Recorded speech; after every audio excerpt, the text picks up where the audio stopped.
Los Angeles, California, Warner Bros. Studios, Burbank, March 8, 1972. Wednesday afternoon, 2:30 p.m. Soundstage 7. The massive warehouse-like building where The Getaway is being filmed. Steve McQueen's latest project. Crime thriller, action film, big budget. Steve is the star and producer. He has control over everything. Who gets hired? Who gets fired? Who comes on set? Everything. Inside the soundstage, a bank robbery scene is being set up. Cameras on dollies, lights on stands, crew members adjusting props. The set is a replica of a Texas bank interior. Teller windows, vault, security desk, everything detailed, realistic. Steve McQueen is sitting in his director's chair, his name stenciled on the back. He is wearing 1970s bank robber costume, dark jacket, turtleneck, sunglasses pushed up on his head, reviewing script pages, making notes. Between takes, the director, Sam Peckinpah, is talking to the cinematographer about camera angles.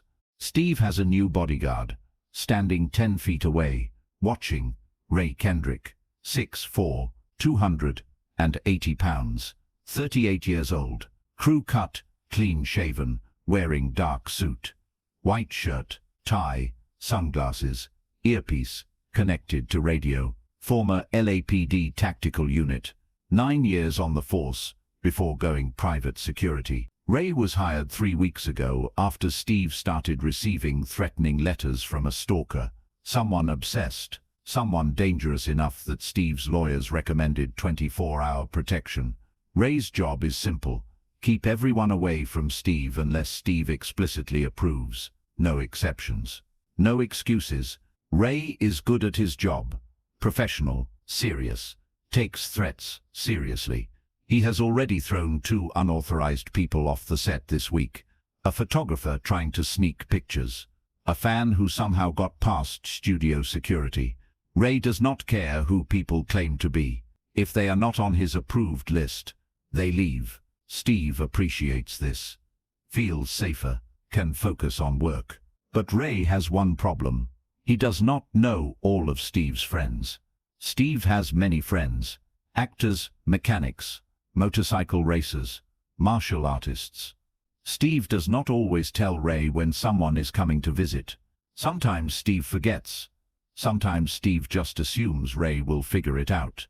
This is about to create a problem. Bruce Lee is at the Warner Bros. Studio gate, main entrance, security guard in the booth. Bruce says, "I am here to visit Steve McQueen on Soundstage 7. The guard checks his list. Bruce is not on it. Guard says, "I need to call the set for approval." Bruce says, "Steve is expecting me, just call." The guard picks up phone, dials. Someone answers. Guard says, "I have Bruce Lee here," says he is visiting Steve McQueen. Pause, listening. Then the guard nods, hangs up, says to Bruce, "You are cleared. Soundstage 7. Follow the signs. Subscribe. Turn on notifications. Like the video and comment. More true Bruce Lee stories are coming." Bruce drives to the soundstage, parks, walks to the entrance. Large steel door.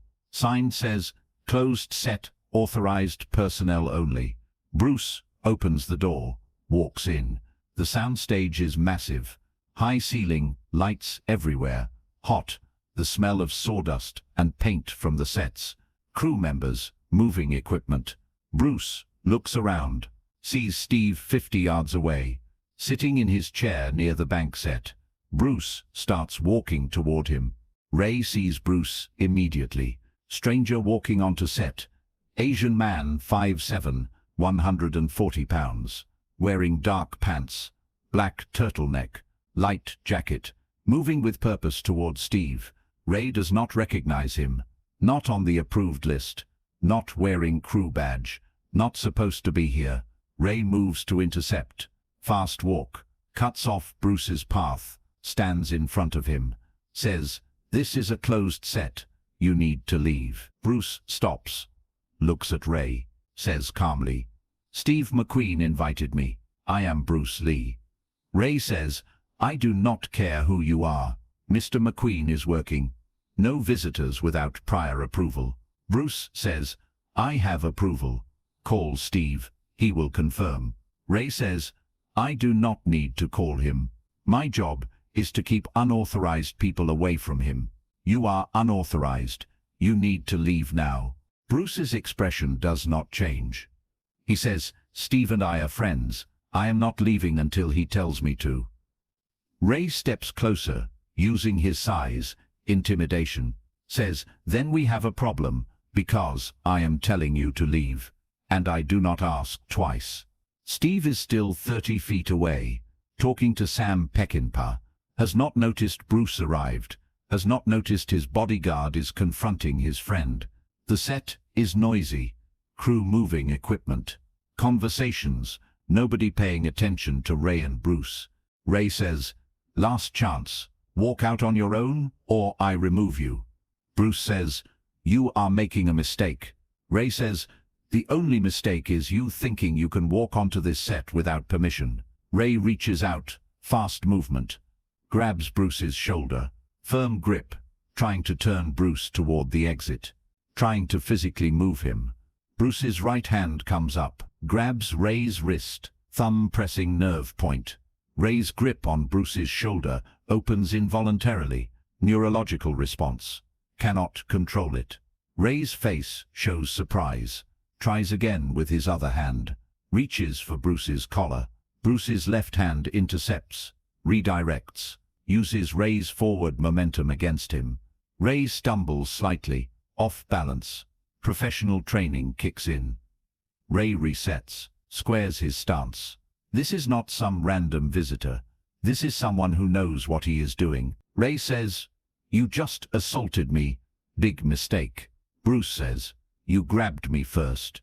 I am defending myself. Ray says, you are about to get hurt. He moves in, using his size, trying to grab Bruce in a bear hug, trying to use weight advantage, lift Bruce, carry him out. Standard security procedure for removing uncooperative people. Bruce does not let him get the grip. As Ray's arms come in, Bruce's hands shoot up, strike both of Ray's inner elbows, precise strikes, pressure points. Ray's arms hyperextend slightly. Structure breaks, grip fails. Bruce steps to Ray's outside angle, now beside him instead of in front. Ray tries to turn, tries to face Bruce. Bruce's foot sweeps Ray's lead leg. Simple technique, perfect timing. Ray's weight is transitioning, balance compromised. The sweep finds the exact moment where resistance is impossible. Ray goes down, falls forward, hands out to catch himself. Hits the floor hard. Soundstage floor is concrete covered with thin carpet. The impact is loud enough that crew members nearby turn to look. Ray tries to get up. Bruce's knee is on his back, not full weight. Just position, control. Bruce's left hand grabs Ray's right wrist, pulls it behind Ray's back. Controlled arm lock. Ray tries to resist. Cannot. The angle is wrong. Any force he applies just increases pressure on his own shoulder joint. 11 seconds. From first grab to controlled on the floor.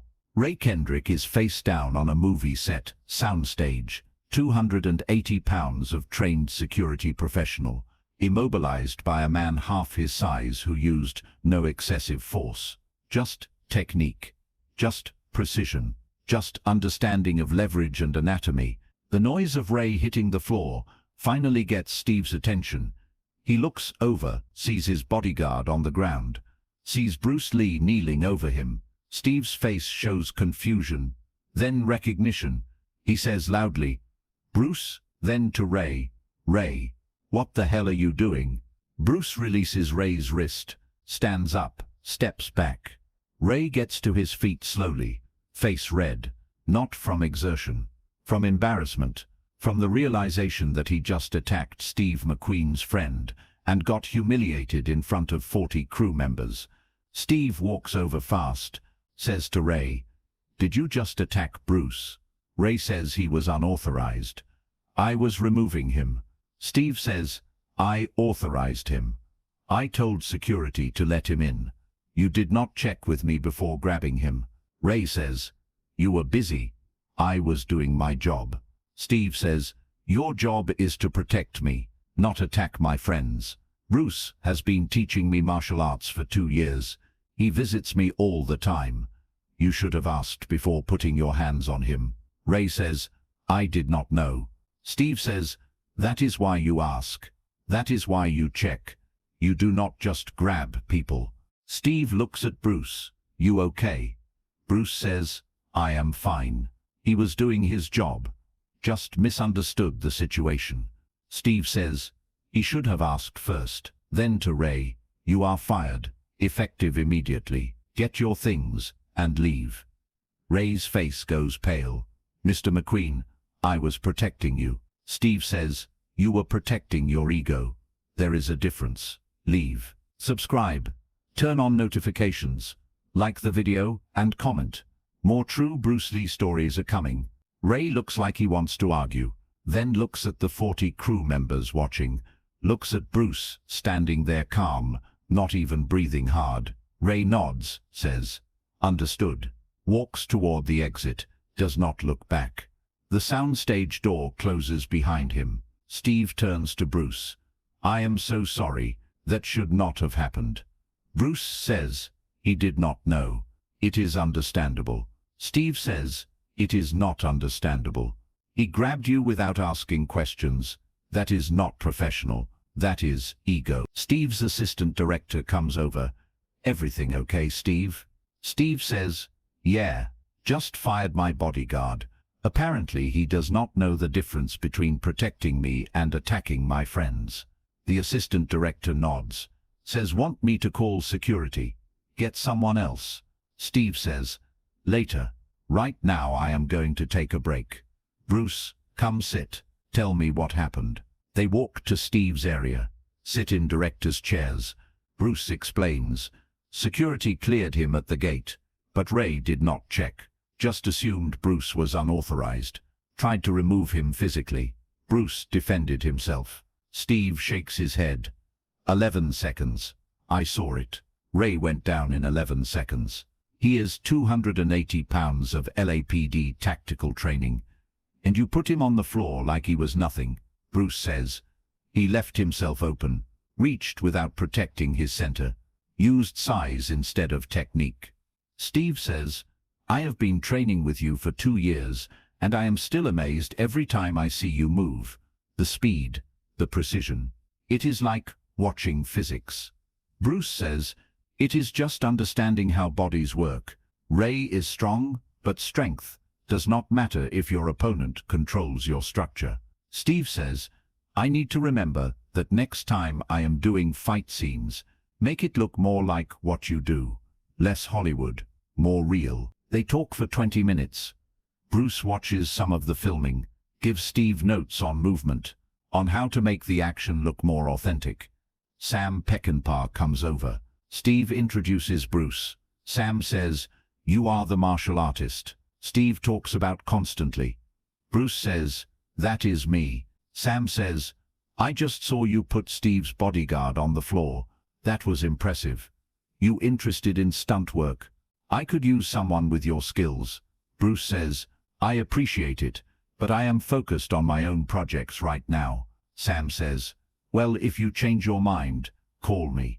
Bruce stays for another hour, then leaves, drives back to his school. That night, Steve calls him, says, I have been thinking about what happened today. I am going to tell everyone, every director, every producer, every actor I know about what you did. Not to embarrass Ray, to show people what real martial arts looks like. Because Hollywood thinks martial arts is fake, thinks it is movie tricks. But what you did was real, and people need to see that. Bruce says, you do not need to do that. Steve says, I want to. You deserve recognition. Over the next week, Steve tells the story at parties, live dinners, on other sets. Tells it exactly as it happened. My bodyguard tried to throw Bruce Lee off my set. Bruce put him on the floor in 11 seconds. did not hurt him, did not humiliate him, just controlled him. That is mastery. The story spreads through Hollywood. Directors hear it. Producers hear it. Actors hear it. Some do not believe it. Some think Steve is exaggerating. But the people who know Steve, who know he does not exaggerate, they believe it. And they start calling Bruce, asking about training, asking about demonstrations, asking about film projects. Ray Kendrick never works in celebrity security again. Word spreads that he attacked a client's friend without checking first, that he got fired for it, that he let ego override protocol. Security is about judgment, not just strength. Ray failed the judgment test. He finds work in corporate security eventually, but never returns to Hollywood. And every time someone asks Steve McQueen about martial arts, about whether it is real or fake, Steve tells them about the day his 280-pound bodyguard learned the answer in 11 seconds on a Warner Bros. Soundstage. The day Bruce Lee showed 40 crew members that size does not matter, training does not matter, if you do not understand how bodies actually work. The day Hollywood learned that Bruce Lee was not just a performer, he was the real thing. Subscribe, enable notifications, like the video, and comment below which Bruce Lee moment surprised you most.